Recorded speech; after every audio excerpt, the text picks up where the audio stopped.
She told me over breakfast. Not dramatically, not the way you might expect someone to deliver information of that particular weight. She told me the way she told me everything, directly, while doing something else. As if the thing she was saying was simply a thing that needed saying, and the most efficient moment to say it happened to be now, while she was pouring coffee and I was standing at the counter in yesterday's clothes trying to locate my keys. She said, "You talk in your sleep." I said I knew, I'd been told before. She said, "Last night you said my name." She paused. She poured the coffee. She said 3 times. I did not find my keys for another 4 minutes. My name is Ethan Cole. I'm 33. I work as a copy editor for a small publishing house. The kind of work that is invisible when done well and catastrophic when done badly, and which I have been doing long enough that I can no longer read a restaurant menu without noticing the typos. I am quiet, methodical, and have strong opinions about semicolons that I keep mostly to myself. I live in a 2-bedroom flat in a terrace of 8 identical buildings, each of which has a slightly different personality depending on who lives in it. Ours smells like old wood and coffee, and depending on the day, whatever Lena is making in the kitchen. Her name is Lena Vasquez. She was 29 when she moved in 7 months ago, following the kind of housing situation she described once. Briefly, as not worth the full story and never elaborated on further. She came in on a Friday evening with a suitcase, a box of books that had been packed in a hurry, and the look of someone who had decided, very recently, to be practical about things. She was a freelance translator, Spanish, Portuguese, a functional Italian she was modest about, and she worked the kind of hours that followed no particular logic, which meant she was sometimes at her desk at 7 in the morning, and sometimes still working at midnight, and sometimes inexplicably free on a Tuesday afternoon when everyone else was not. She had dark eyes and an unhurried way of moving through rooms, like she had decided long ago that the world would not end if she didn't rush to meet it. She kept a small Spanish-English dictionary on the kitchen table, not because she needed it, but because, she said, she liked the company of it. Its cover was soft from years of handling. She touched it the way people touch things that have been with them through several versions of themselves. That dictionary was everywhere. That's important. We had arrived across 7 months at the particular ease of 2 people who are well matched for sharing space without explaining themselves. We had compatible silences. We had an unspoken agreement about the morning, that the first hour of it belonged to each of us separately, no conversation required, and an equally unspoken agreement about evenings, which was that the sofa was communal territory, and whoever was on it first had custody of the remote, but would relinquish it without drama if the other person had an opinion. We had never discussed either of these agreements. They had simply emerged, the way the real arrangements always do, from the accumulated decision of 2 people who are paying enough attention to each other to stop needing to negotiate. I told myself this was simply compatibility. I was very thorough in telling myself things, the things I had noticed and not examined. She knocked on my study door when I had been in there too long, not to ask anything, just to check. She knew, without being told, that I needed 15 minutes after a difficult day before I was available to be a person in the world, and she gave them without comment. She brought me tea when I was working on a deadline, setting it on the corner of my desk without breaking my concentration, and she never once asked what I was working on unless I mentioned it first. I had done, in 7 months, a careful and sustained job of categorizing these things as consideration rather than something more particular, and I had been, until this morning, largely successful. I found my keys in my jacket pocket. I put my jacket on. I stood at the door. 3 times, I said. 3 times, she said. She was looking at her coffee. I wasn't eavesdropping. I got up for water, and your door was open, and I could hear you. What else did I say? She was quiet for a moment. Nothing I could make out. Just the name. She looked up. Her expression was the careful one, not closed, not open, somewhere in between. I thought you should know. I said I appreciated it. I left for work. I sat on the bus and thought about semicolons. I thought about them very hard for 27 minutes, and they were almost entirely useful. Here is what I had never said out loud, not even in the honest part of the mind where things live before you decide whether to name them. Lena Vasquez had been the most significant presence in my life for 7 months, in a way that had nothing to do with proximity and everything to do with attention. The kind of attention that accumulates, small daily deposits, each individually unremarkable, collectively enormous. I had noticed her the way I noticed good writing, not with admiration exactly, but with recognition. The feeling of encountering something that is doing what it is supposed to do, completely, without performing it. I had been editing this particular feeling for 7 months, flagging it, suggesting it meant something else. I was good at this. I edited for a living. I was less good at it, I was discovering, than I had thought. The first thing that had made the filing difficult was 4 months ago, in October. I had been working on a manuscript that was, charitably, in need of significant intervention, the kind of thing that requires not just correction but reconstruction, the kind that follows you home. I was at my desk at 10 in the evening, and I was not doing well with it, and at some point Lena knocked once on my open door and leaned against the frame and said, "What's wrong with it?" I said it was structural. The bones were off. She said, "Read me a page." I said I didn't think that would help. She said, "Read me a page."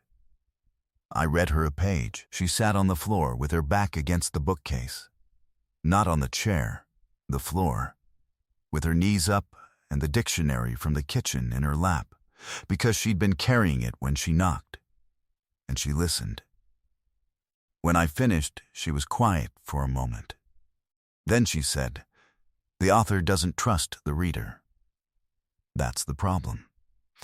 Every sentence is explaining the sentence before it. It's afraid of being misunderstood. I looked at the page. She was right. She had identified in 45 seconds what I had been circling for 3 hours, and she had done it in a language she was translating into as she went, because copy editing was not her field and the manuscript was not her problem. I said, "How did you?" She said, "Translation. Same instinct. When a sentence doesn't trust its own meaning, you can feel it." She stood up, tucked the dictionary under her arm, said goodnight, and left. I worked for another 2 hours that night, and it went well, and I did not think about what she'd said. I filed it under Perceptive Housemate and kept working. I was very disciplined. The second thing was 6 weeks ago, at the end of a week that had ended badly. I had received a rejection, a piece of my own writing, the kind of thing I worked on privately and submitted rarely, because caring about something too visibly had always felt like a structural risk. The rejection was not cruel, but it was clear, and I had come home with it in my pocket, and the expression of someone who had decided to feel nothing about it until they were alone. Lena was on the sofa when I came in. She looked at me the way she did when she was reading something carefully, not intrusively, just with full attention, and she said nothing. I made tea. I sat in the armchair. She put the television on. Neither of us spoke. At some point she got up and came back with the dictionary and set it on the arm of my chair without explanation, the way she set things near me that she thought I might want. I looked at it. She had put a folded piece of paper between the pages as a bookmark, which she didn't usually do. She knew page numbers, she'd told me once, the way other people knew songs by heart, and when I opened it the paper said, In her handwriting, every translation is a rejection of the original. And then, you do it anyway.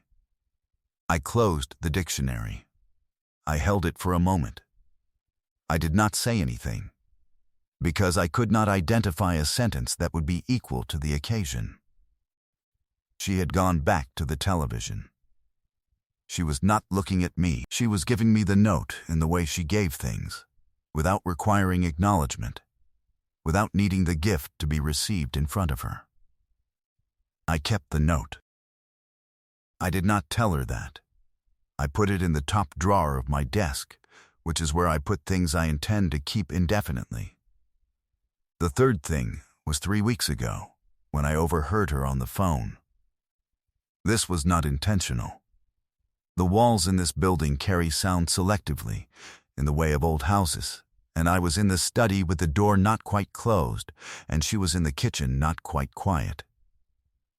And I heard her say, in Spanish, which she used with her sister, and which I had learned enough of across 7 months to follow an outline, something about being settled. Something about being, for the first time in a while, where she was supposed to be. And then, in the pause before her sister said something, her voice dropped and she said, still in Spanish, still not knowing I could hear, something that translated approximately to, "He's the reason the flat feels like home." She was quiet for a moment. Then she laughed, a short, half-embarrassed sound, and switched to a different subject. I sat at my desk. I read the same sentence of the manuscript 6 times. The problem with being a copy editor who has just heard something he was not meant to hear is that you cannot unknow it. You cannot mark it stet and return to the original. The information exists in the text now, and the text has changed. I knew this. I also knew that what I had heard could, if I were committed enough, be filed as something general, affection for a place, for a situation, for the aggregate of things that make a home, and not as something particular. I had been filing things for 7 months. I was very practiced. I filed it. I kept working. The following 3 weeks had a quality I will describe as precise. I was precise about the mornings, precise about the evenings, precise about the sofa arrangement and the cooking schedule and the particular distance I maintained in shared spaces. I cooked on my nights. I did not linger. I was a correct and exemplary housemate, and I had semicolons to consider, and a manuscript that was improving, and I was managing. What I could not edit was the quality of the silence. 7 months of shared quiet had given me a calibration I had not asked for and could not now discard. I knew the difference between her working silence and her thinking silence and her tired silence. And what the 3 weeks before the breakfast had was a fourth kind I had not catalogued before. The silence of someone who was also being careful about something, who was also maintaining a precise distance, who was also, in some way I could recognize but not name, doing the same work I was doing from the other side of the flat. I noticed this. I filed it. I had a very full drawer. And then I said her name in my sleep 3 times, and she told me over breakfast, and I could not find my keys for 4 minutes, and the filing system I had been maintaining with such precision for 7 months had a problem I could no longer edit around.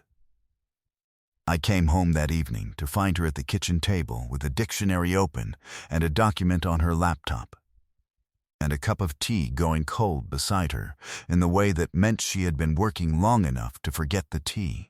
She looked up when I came in. Neither of us said anything about the morning. I put my bag down. I filled the kettle. I made her a fresh cup without asking, because I knew what she was working on required a second cup around 7, and it was 10 past. I set it down near the dictionary. She looked at the cup. She looked at me.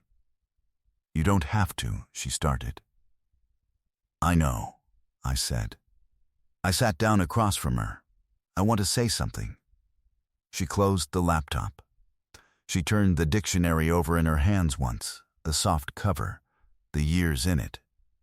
She waited with her full attention, the way she did when she had decided something was worth hearing. "I don't know what I said," in my sleep. "I don't have access to that. But I know why it was your name." I stopped. I had been editing this sentence all day, and this was the unedited version. 7 months ago, I decided to be a good housemate, and I have been so focused on being a good housemate that I have not said a true thing out loud since about October, and I think that was a mistake. She was very still. "What would the true thing have been?" she said. "That I think about you in the structure of the day," I said. "Not incidentally. Not the way you think about background things. I think about what you said about the manuscript when I'm working. I think about the note in the dictionary when something gets rejected. I arrange the evenings around whether you're home." I looked at the dictionary on the table between us. I have been editing all of this into something more manageable for 7 months, and I am not a good enough editor. She was quiet for a long moment. "You can stop," she said, "if you want. We can have the rest of this tea and not say anything else, and I won't bring up the name thing again." She said it carefully, holding the door open with both hands. "I want you to know that's a real option. It's not what I want," I said. She set the dictionary down. "Last October," she said quietly, "when I told you about the sentence that doesn't trust itself."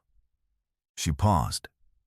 "I came to knock on your door because I wanted to, not because you looked like you needed help. Because I wanted to sit in your study for a while, and I needed a reason that wasn't just that." She looked at the dictionary. "I have been finding reasons to be near you for 7 months. The tea, the knock on the door, the note." She looked up at me. "I didn't expect you to keep the note." "I keep everything you give me," I said. She went still in the way she did when something had landed exactly where it was meant to land, quietly, without making a sound. Her hand was on the dictionary. The kitchen light was on. The tea was still warm. "This is going to require some renegotiation," she said, "of the morning arrangement." "Probably," I said. "I'm not a morning person when I've slept well," she said. "I may be worse when I haven't." "I know," I said. "I've been paying attention." She looked at me. Her expression was the one with no translation required. Not guarded, not managed, simply present, entirely her. She reached across the table and took my hand, and we sat there for a moment in the kitchen, in the quiet that had always been the right kind of quiet, and the dictionary was between us, and the tea was warm, and I thought, this is what I have been writing around for 7 months, and it is better than the edited version. Her phone lit up on the table. She glanced at it. Her sister. She declined it. She looked at me. "She's going to ask me for the whole story," she said. "She's been asking for 3 months. What will you tell her?" "The truth," she said. "That I knocked on a door because I wanted a reason to be somewhere, and eventually I ran out of reasons and had to just be there." She picked up her tea. She looked at the dictionary. She said, almost to herself, "He said my name 3 times. That's a very him thing to do, even unconsciously." I had poor survival instincts around Lena Vasquez from the beginning. I had simply been editing them. 3 months later, the morning arrangement had not been renegotiated so much as quietly dissolved. She was still not a morning person, and I was still in need of silence before 9. And what had changed was that the silence was the same room now, and that turned out to be enough. The dictionary was on my desk more often than the kitchen table. I was not going to comment on this. I kept the note in the top drawer, and it had been joined, by now, by 3 others. Different occasions, different margins. Always her handwriting, always leaving the thing in the room without requiring me to receive it in front of her. 8 months later, we went to a work event of hers, a translators conference, the kind where people discussed the ethics of meaning across languages, which I found genuinely absorbing and she found genuinely exhausting because she lived it, and there is a difference between thinking about a problem and being inside it. On the way home, she was quiet in the good way, the way that meant she was processing rather than retreating, and she said, "You stayed engaged the whole time." I said, "It was interesting." She said, "Most people's eyes glaze, usually by the second panel." "I was paying attention," I said. She looked at me in the way she had been looking at me for the last 3 months, since the morning arrangement dissolved and the note went in the drawer, with a particular quality of being seen that I had been trying to put language around and had mostly given up on, because some things are better felt than edited. 2 years later, when her sister came to visit and finally extracted the whole story, Lena told it from the beginning: the moving in, the books, the dictionary, October, the note, the 3 months of reasons, and the evening they ran out. When she got to the morning of the breakfast, she looked at me across the table and said, "He couldn't find his keys for 4 minutes." I timed it. Her sister looked at me. I said, "I was processing." Lena said, "He says my name in his sleep still." She said it the way she said things that were simply true. Different things now, but still the name. Nothing important had appeared overnight. It had simply stopped hiding.